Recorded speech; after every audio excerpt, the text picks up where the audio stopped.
আমিও বলবো একমত। যেমন অনেক শিল্পী আছেন যাদেরকে আমরা চিনি না, বাট এখন আমি কাউকে ছোট করবো না, প্রতিটা প্ল্যাটফর্মে কিন্তু আসলে অনেক ইম্পর্টেন্ট। এখন যেমন আমরা কোনো অ্যাওয়ার্ড শোতে গেলে বারিশও নেয়, কারণ ও কিন্তু একটা জায়গায় বিলং করে, ও কিন্তু এটা প্রাপ্য।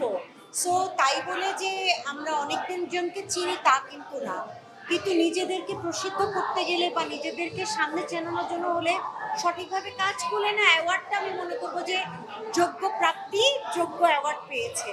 সো আমি কাউকে ছোট করে বলবো না, কিন্তু আমাদের পরিসরটা বাড়াতেই হবে।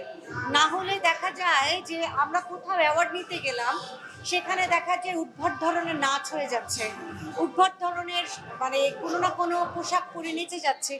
এটা কিন্তু আমাদের কাম্য নয়, কারণ আমরা বাঙালি, বাংলাদেশি।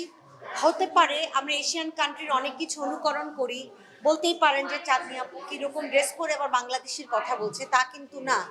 আমি শাড়ি পরেছি, আমরা শাড়ির স্টাইল আছে, বিভিন্ন জন বিভিন্নভাবে শাড়ি পরে, এটা তাদের ব্যক্তিগত ব্যাপার, কিন্তু আমি মনে করব নাচটাকে সম্মান দেওয়া উচিত। যে সেই যে নাচের জন্য নৃত্যশিল্পী হয়ে যে স্টেজে উঠে নেচে যাবে, এটা খুবই আপত্তিকর আমি মনে করি। কারণ আমরা অনেক কষ্ট করে কিন্তু আজকে এই জায়গা আসতে পেরেছি। এই যে আপনারা যে হাজার হাজার সাংবাদিক, আপনাদের সামনে আসতে পারার জন্য কিন্তু আমাদের অনেক অনেক পরিশ্রম করতে হয়েছে।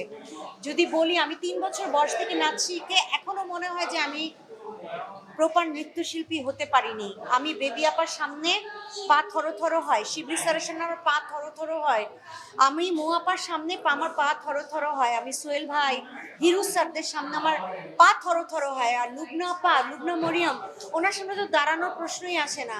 সে জায়গায় হুট করে উঠে একটা জায়গায় আমি নেচে ফেললাম, আমি নাচই জানলাম না, এটা কিন্তু আসলে খুব কষ্টদায়ক। আমার মনে হয় আগে জেনে নিন তারপরে নাচুন।